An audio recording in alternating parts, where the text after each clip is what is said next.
North Korean leader Kim Jong-un has signaled a conditional openness to talks with the U.S. while rejecting overtures for dialogue with South Korea. Seoul responded that it will continue its efforts to normalize inter-Korean ties. The Bank of Korea has once again kept its benchmark interest rate unchanged, citing stronger than expected growth momentum. It also projects that the South Korean economy will expand by 2% in 2026. Renowned director Park Chan-wook has been named jury president of the 79th Cannes Film Festival, becoming the first Korean filmmaker to lead the prestigious panel. North Korean leader Kim Jong-un delivered sharply contrasting messages to South Korea and the U.S. as the regime concluded its 9th Workers' Party Congress with a military parade that displayed troops and aerial units but no major strategic weapons. Our Do Young-un starts us off. Pyongyang held a large-scale military parade on Wednesday night to mark the 9th Congress of the Workers' Party of Korea, but no major weapon system appeared to be on display. It's believed to be the first time in a decade that North Korea has not placed weapons or military equipment at the forefront of a key parade. It can be seen as being in line with a possibility to unveil advanced weapons at future military parades. It may also reflect an intention to calibrate its actions so as not to provoke the U.S., particularly if the dialogue resumes between the U.S. and North Korea. Kim Jong-un's daughter Ju-ae also attended the military parade, drawing attention for her attire as she appeared in a matching leather jacket with her father and took central position on the stairs. According to the North state-run Korean Central News Agency on Thursday, Kim Jong-un presented a report at the 9th Congress, reaffirming the regime's strategic line of bolstering its nuclear capabilities. He reasserted the permanent status of North Korea as a nuclear weapon state and his commitment to maintaining defense capabilities. He also outlined a new 5-year plan for defense buildup, citing on-land and underwater launched ICBMs, AI-equipped drones, surveillance satellites, and strategic and electric weapons. Regarding the United States, Kim said there will be no reason not to get along well if Washington recognizes North Korea's status as a nuclear-armed state. He added that the future of bilateral ties between the U.S. and North Korea depends entirely on the attitude of the U.S. At the same time, he described South Korea as the most hostile enemy, ruling out the possibility of dialogue and saying nothing remains in inter-Korean relations except cold calculation and a thorough response based on its own interests. In response, Seoul's Unification Ministry expressed regret that Pyongyang reaffirmed its stance of hostile two-states relations and that it didn't respond to the South Korean government's efforts to promote peaceful coexistence. Jo Young-un, Arirang News. And now, against this backdrop, President Lee Jae-myung once again vowed to continue his peace drive, as he was critical of a hawkish stance by his predecessor. Our Blue House correspondent Yoon Jung-min explains. 제가 점심 때 우리 언론인들하고 식사를 하면서 얘기를 해보니까 지금 북한의 발표 문안을 가지고 질문이 꽤 많았습니다. 우리가 추구해야 될 가치는 평화와 안정입니다.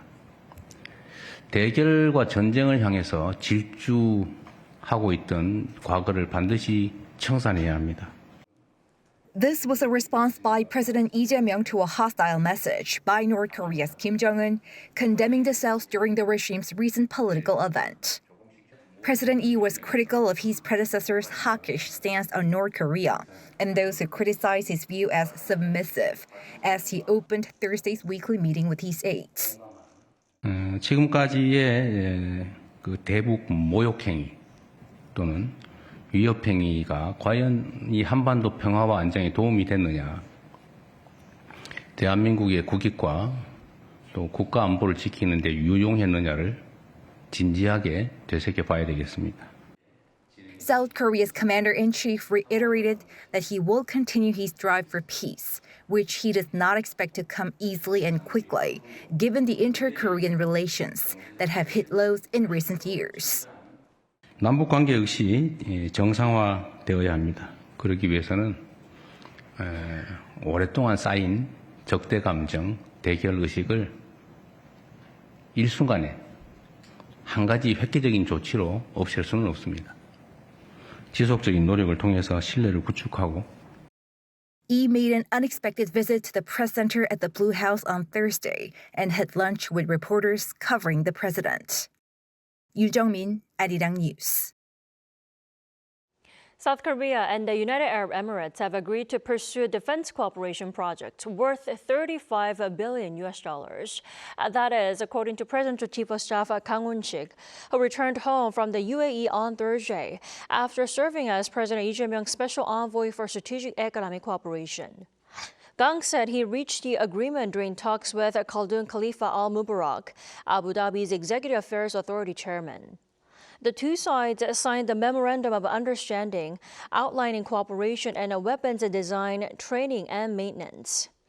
Kang also delivered a personal letter from President Lee inviting UAE President Mohammed bin Zayed Al Nahyan to visit South Korea. The two leaders held a summit last November during Lee's state visit to the UAE. The third round of nuclear negotiations between the U.S. and Iran are due to start on Thursday. Both sides claim they prefer a diplomatic solution. But can President Trump's latest remarks overturn any previous agreements? Ian Jin reports. Iran and the United States are due to meet Thursday in Geneva for their third round of talks. The talks will be mediated by Oman. Iran has insisted on three preconditions for reaching a deal with Washington: recognizing Iran's symbolic right to enrich uranium, allowing for Tehran to dilute its stockpile of highly enriched uranium, and not imposing controls on Iran's ballistic missile program, which have reportedly already been accepted by Trump's Middle East envoys Steve Witkoff and Jared Kushner in the previous two rounds of talks. The envoys have asked that Iran agree to enrichment at below 5% purity, which was the level Iran had accepted in the previous 2015 nuclear deal and is well below weapons grade. The Trump administration is also reportedly demanding that any future nuclear agreement with Iran remain in force indefinitely. This refers to the sunset clause of the 2015 deal, under which nuclear restrictions were set to expire gradually between 8 and 25 years after the agreement was signed. Iran says its enrichment activity has stopped since U.S. airstrikes on their nuclear sites last June. International nuclear inspectors have not been to Iran since the airstrikes, but have analyzed that most of Iran's underground nuclear facilities remain intact despite their entrances being buried under rubble from the bombings. The head of the International Atomic Energy Agency, Rafael Grossi, will be in attendance at the Geneva meeting on Thursday. Before departing for Geneva, Iranian Foreign Minister Abbas Araghchi said a fair, balanced, and equitable deal was within reach, while reiterating that Iran was not seeking an atomic weapon and was not ready to give up its right to peaceful use of nuclear technology. Lee Eun-jin, Arirang News. South Korea's central bank on Thursday decided to leave its key interest rate as it is and revised its growth outlook for the country upward amid signs of a strengthening economy. Our correspondent Kim Do-yeon has this report. The Bank of Korea has yet again frozen the benchmark interest rate at 2.5%. The decision came unanimously on Thursday after a Monetary Policy Board meeting. With inflation expected to remain stable near the target and growth projected to improve at a stronger than expected pace, risks to financial stability remain. The board, therefore, judged it appropriate to maintain the current base rate while assessing domestic and external policy conditions. Entering 2025, the benchmark rate stood at 3.0%. Since May last year, the board hasn't changed the rates for 6 Monetary Policy Committee meetings. And looking at the first ever revealing of a 6-month projection by the board, the rate is not likely to be changed for the foreseeable future. With each of the 7 Monetary Policy Board members getting 3 votes, more than a third of the 21 projection votes stood at 2.50%. Meanwhile, the Bank of Korea raised the economic outlook, forecasting 2% growth this year, 0.2 percentage points higher than its November outlook of 1.8%. Domestically, while construction investment remains sluggish, private consumption has continued its recovery, driven by improved economic sentiment and income conditions, such as wages.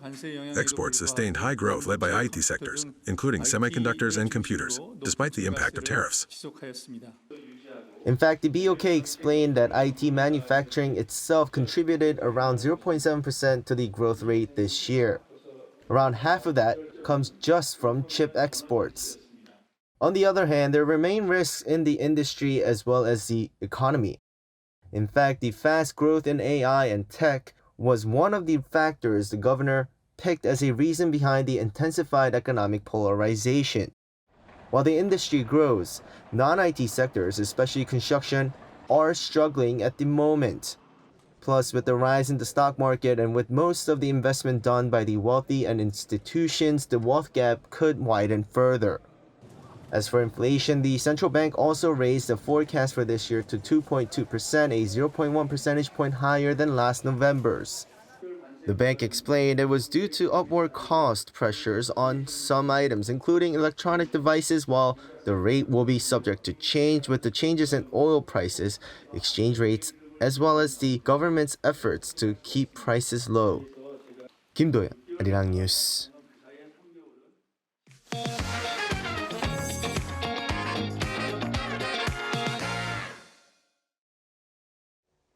South Korea's benchmark KOSPI has more than doubled from a year ago. In fact, it's been the world's best performing index for 2 straight years.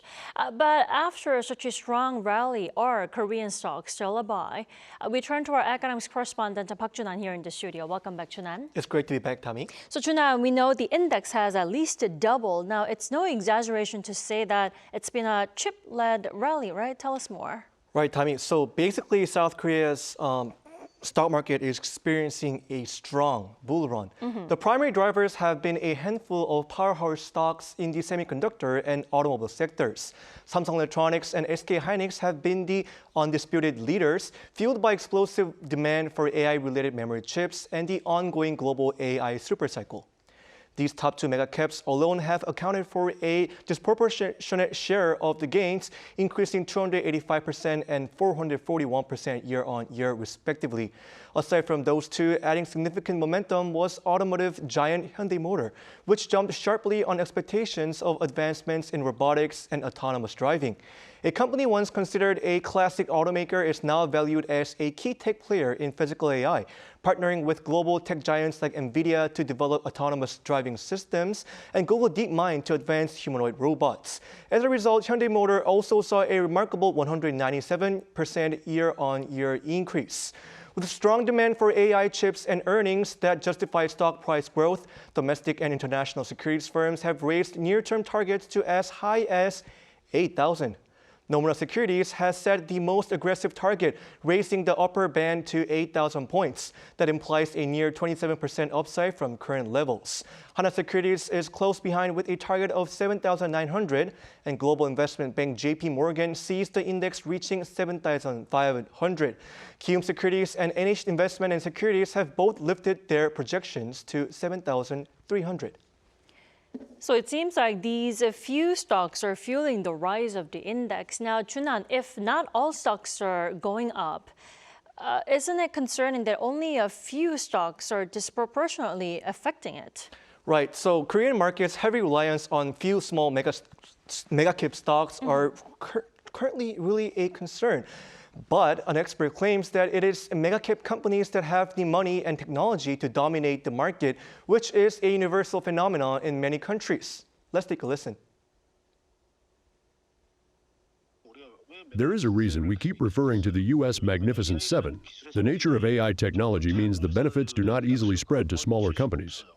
Without substantial capital, firms simply cannot compete in this AI game. That is why our top 10 companies by market capitalization are, in effect, our national champions. For now, the priority is survival. Distribution can be discussed after they secure their position. Well, this dynamic helps explain why valuations continue to expand even as prices rise rapidly.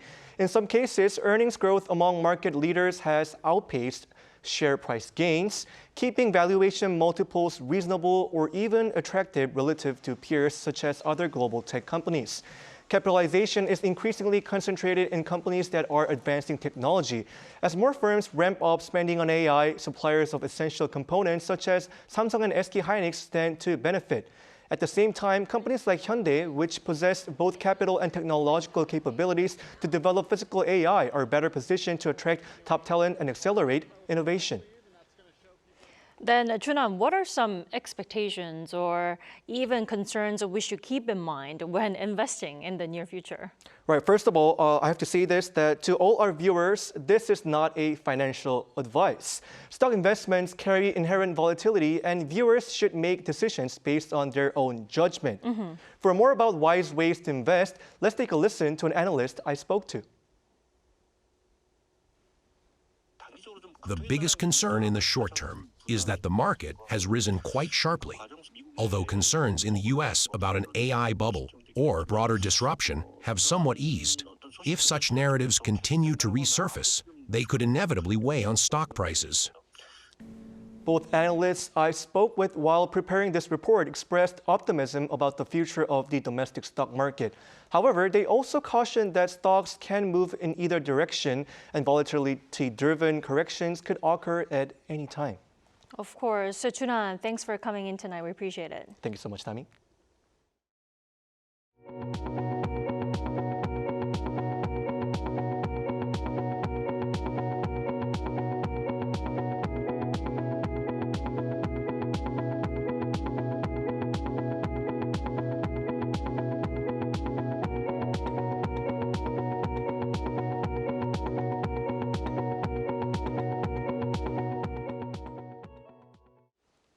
South Korean filmmaker Park Chan-wook has been named jury president of the upcoming Cannes Film Festival.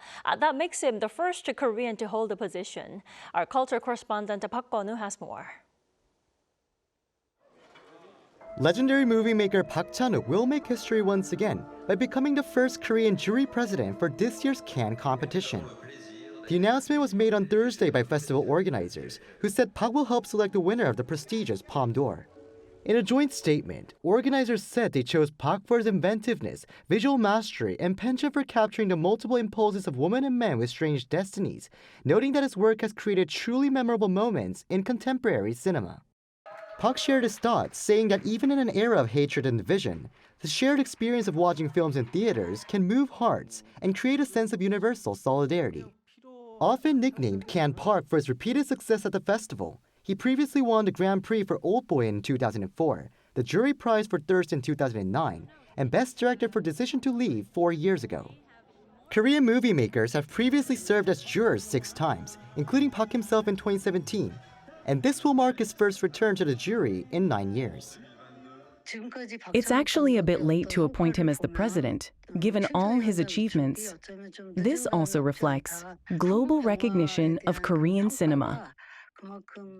The same film critic added that this is even more meaningful, as it could open doors for more Korean films to be invited and potentially awarded at the festival. Park will succeed French actor Juliette Binoche, who served as jury president last year when Iranian director Jafar Panahi won the top prize with It Was Just an Accident. And the 79th Festival de Cannes is set to take place in southern France from May 12 for around 2 weeks. Park Won-woo, Arirang News. Adapting to future battlefield changes is a key mission for the military. And as part of such efforts, the ROK Army staged its very first live-fire drill involving high-tech combat engineer vehicles that are equipped with an AI-based remote control system. Our defense correspondent Kim Bo-kyung was at the site. With the number of troops decreasing and future battlefields changing fast, the ROK Army is upgrading its technological capability to better respond to future warfare. Among the upgrades is the K-CEV, the Korea Combat Engineer Vehicle. These are K-21 armored vehicles equipped with AI-based remote control systems for surveillance drones, robots, and K4 and K6 guns. Previously, it was the soldiers' job to detect enemies and landmines one by one. But now, with drones flying above in the sky watching out for enemies and robots performing mine-sweeping duties, it has become much efficient and, most importantly, safer for soldiers to secure a route across the battlefield. With this controller, the K-CEV can be remotely controlled to identify obstacles, fire its guns to suppress the enemy, and clear a path for troops or vehicles.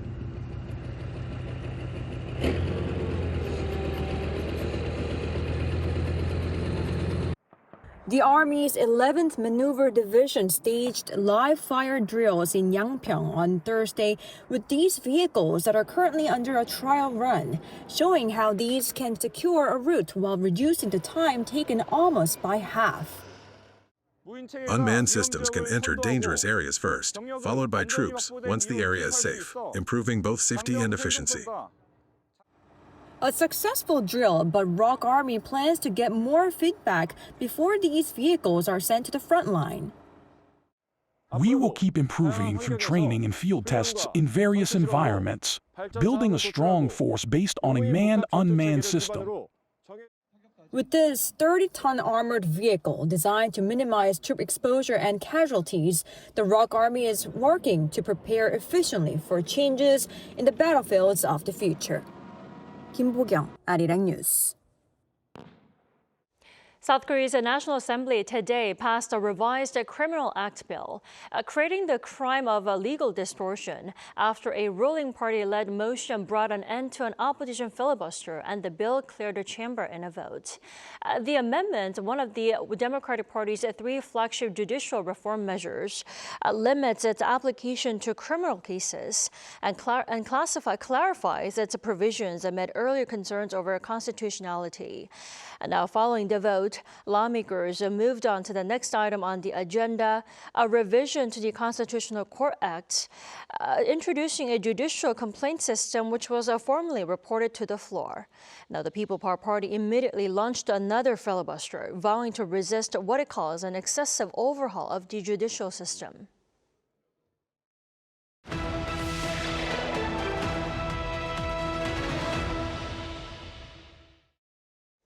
South Korea is broadening its diplomacy on an interpersonal level, targeting countries traditionally considered out of its strategic range. And that is according to Seoul's top official on public diplomacy, who spoke to our Oh Seung on his approach. Inspiring hope, solidarity, and even a bit of dance, Korea plans to expand its reach to the global south. Korea's new Deputy Minister for Public Diplomacy, Im Sang-woo, brings decades of experience to the role of broadening Seoul's diplomacy beyond traditional statecraft centered on trade and security. I think in this era of uncertainty with a lot of changes and vagaries, public diplomacy has really become one of the most important tools of diplomacy. It's become one of the most important diplomatic strategies that nations can adopt, especially for nations, middle powers like Korea. Global South is the focus. His tenure as Korea's first ambassador to Madagascar offers a glimpse of his approach. Learning Malagasy on the ground, Im's engagement with communities went beyond the vernacular. He also drew in individuals and NGOs, helping strengthen healthcare networks, youth education and food security, as well as biodiversity protection and free elections. Im became a widely loved and respected figure, even invited to create his own TV show on Korean culture. Im's people-centered approach also resonated in India, his most recent post. He drew public attention not only by impressively speaking Hindi. He also volunteered every weekend as a certified guide at the National Museum. And I say, hi, I'm your tour guide for you today. Actually, I'm from Korea, and they're a little taken aback, but I sprinkle my tour guide with Korean history, where Korean history overlaps with Indian history, and Buddhism too, and it came from India. So after my 1 hour and a half of guide through the National Museum, the Indians, they come to appreciate not only their own history, but also the fact that Korea and India were very close, interconnected despite the distance. Further expanding Korea's reach online, Im and his Korean embassy colleagues bust out dance moves to the song Natu Natu. This drew widespread reactions across the world's largest democracy, including from Prime Minister Narendra Modi, who shared and commented on the post. Now overseeing Seoul's public diplomacy, Im hopes to build on the Korean narrative of development that resonates with emerging partners and younger societies.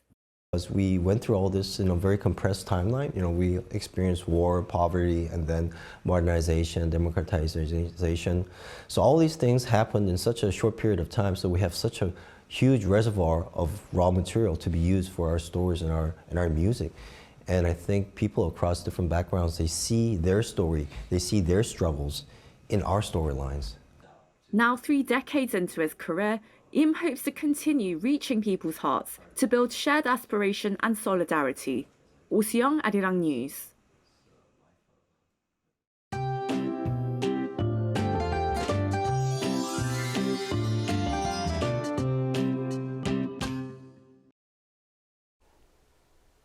It was another day with pleasant conditions. Most regions saw temperatures 3 to 5 degrees above average, with afternoon highs hovering around 15 degrees Celsius. And it's going to stay that way through early March, meaning a big gap between daytime and nighttime temperatures. Meanwhile, rain starts on Jeju tonight before spreading to the rest of the southern provinces and in the east of Gangwon-do province. Most areas could see around 5 millimeters of rainfall, but Jeju Island could get up to 20 millimeters. And as for the temperatures, morning lows begin slightly higher than today. Seoul and Chuncheon start off the day at 5 degrees Celsius, but Daegu begins the day at 7 degrees under sunnier skies in central areas. Then highs will be getting up to 15 degrees in Seoul, Gwangju topping out at 16 degrees Celsius. But air quality will be normal to good nationwide tomorrow. With that in mind, here's a look at the international weather conditions.